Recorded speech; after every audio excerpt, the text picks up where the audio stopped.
Here with your winner, Cynthia Calvillo. First main event, dominant performance. You got the takedowns, the striking looked good. How do you feel after that one? I feel great, especially for putting on a performance like that with like a short amount of train. And, you know, understand that, you know, the world, we're going through crazy times. So it just feels amazing to be able to do this during this time. Yeah, I was going to say, you know, abbreviated training camp, you went in there. After the first round, you went back to your corner before you could even get any advice. You said, I know, listen, I got to pick up the pace. Yeah. No, I knew that, you know, it was my first time getting ready for a 5-round fight. And at that, you know, to do it in like 3 weeks, you know, so I knew that it was going to take me a little bit to really, you know, get it going.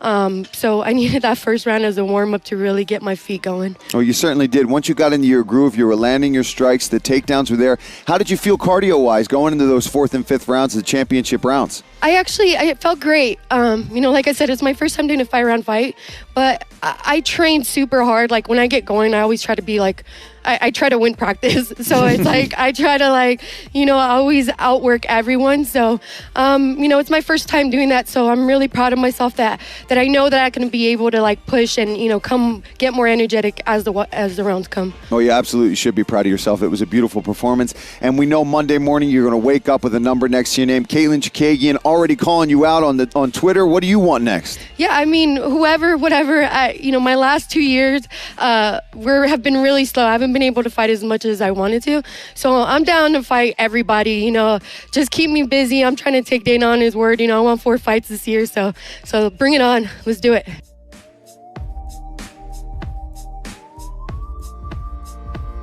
And then one final one.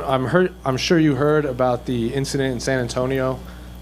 Someone shot up. How crazy is that shit? This world is just fucking bananas right now. Agapova too. I think she should turn around and fight again too. Well, the person that shot up that bar said, "Don't you know who I am? I'm a UFC fighter," but they haven't caught the guy or said his name. So as the president of a company, what goes through your head when you hear that? Well, if you don't think that I heard about that one at 7 a.m. this morning, you know what I mean? I hope it's not true. But I hear that shit all the time. You know how many fucking bald guys in this town walk around and say they're me? It's mind-boggling, you guys. If I told you some of these stories, you wouldn't believe it. It's just crazy. So I'm hoping that that's the case.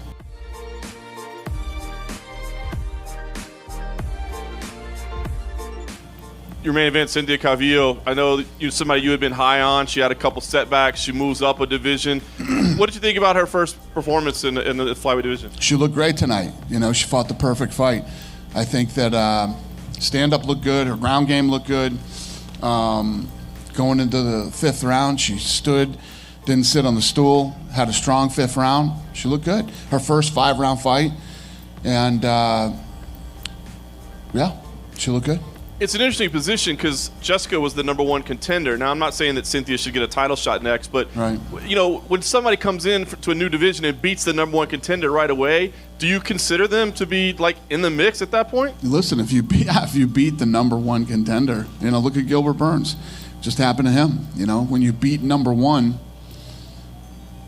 yeah.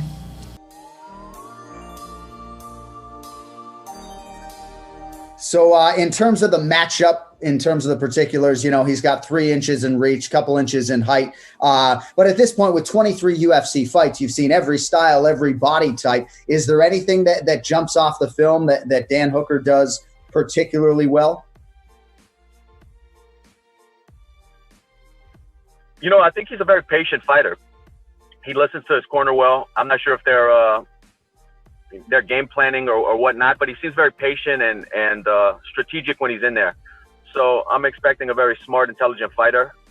And that's it. You know, like you said, it's just another fight. He's long, rangy, likes to stay on the outside, dangerous knees, a great guillotine.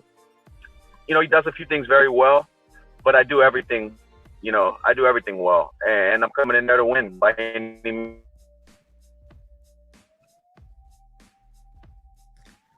So in terms of the rest of 2020 and beyond, there are going to be a lot of big fights out there for you, whether you beat Dan Hooker or not. You know, people call your name. You're the former interim champion. You're a legend in my mind. But in terms of your appetite for fights against Conor McGregor or Nate Diaz, for you, is the lone focus still the undisputed belt, or are all options sort of at your disposal at this point in time, at least in your mind? You know, there's a lot of things out there that would be fun and do make sense and would be great fights for the fans. And I appreciate what you said about me as well. But right now, I can't even think about those things. I have to be focused on 25 minutes with Dan Hooker. If I don't focus on that, I'm disrespecting the art of what I need to do here in a couple weeks. And I just can't do that. This is a dangerous guy who's a top 5 fighter for a reason. And we'll see what happens after this fight. You know, I'm going to get my hand raised June 27th. And then we'll see if those big fights are there, or if I'm climbing up the ladder to the next ranked opponent, or whatever the UFC wants to do. But as far as right now, I know I signed across the contract from Dan Hooker, and that's all I'm focused on, is being my best, putting together a complete performance June 27th, man. All right, last thing before I let you fly. I know you and Justin Gaethje both have been sort of dismissive of this UFC interim lightweight championship belt that is going to be at your house for the rest of your life. I'm wondering now, having some time removed from that win over Max Holloway, if you can look up and see that belt at home and draw any inspiration or good feelings from it. I know it's not the ultimate prize, but do you at least, at this point, are you at least able to sort of acknowledge that accomplishment? Oh, 100%, man. I'm not dismissive of it at all. It's a piece of the world title. It's a representation of the guys that I had to go through to get to that point. It's a representation of the work that I put in from an amateur fighter, the things that I've sacrificed my whole life and career, and my wife has sacrificed with me. That is more than just an interim belt to me. That's something my family, me and my wife hold dearly, because we know the road it took to get there. And it's a piece of the story. It's a chapter of the story. The story's not done yet. We're writing it right now, man. That's right, my man. But I do hold that belt up very high. I'm very proud of it.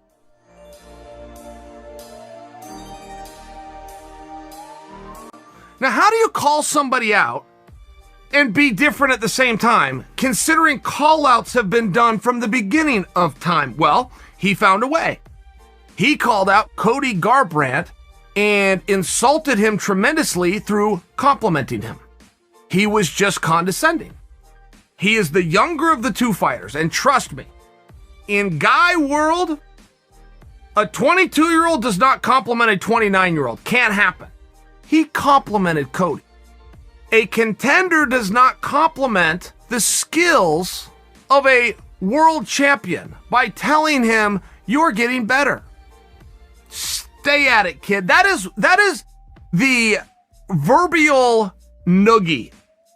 What could be worse than when your older brother puts you in a headlock, there's nothing you can do, and he rubs your head with his knuckles, okay? That is what O'Malley did to Cody Garbrandt. Not exactly the guy that people want to get on the wrong side of, but he did it in this playful way, and you couldn't help but notice. And you couldn't help but see the brilliance. Sugar Sean is not done. Now, he's decided to declare himself champion. That shtick has been done before.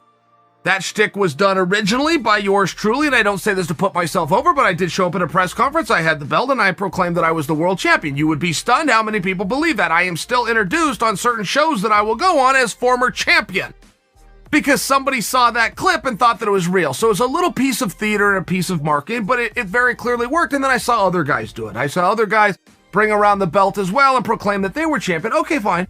It was a good shtick when they did it too, but it had been done before. So how do you proclaim that you're champion but not do that?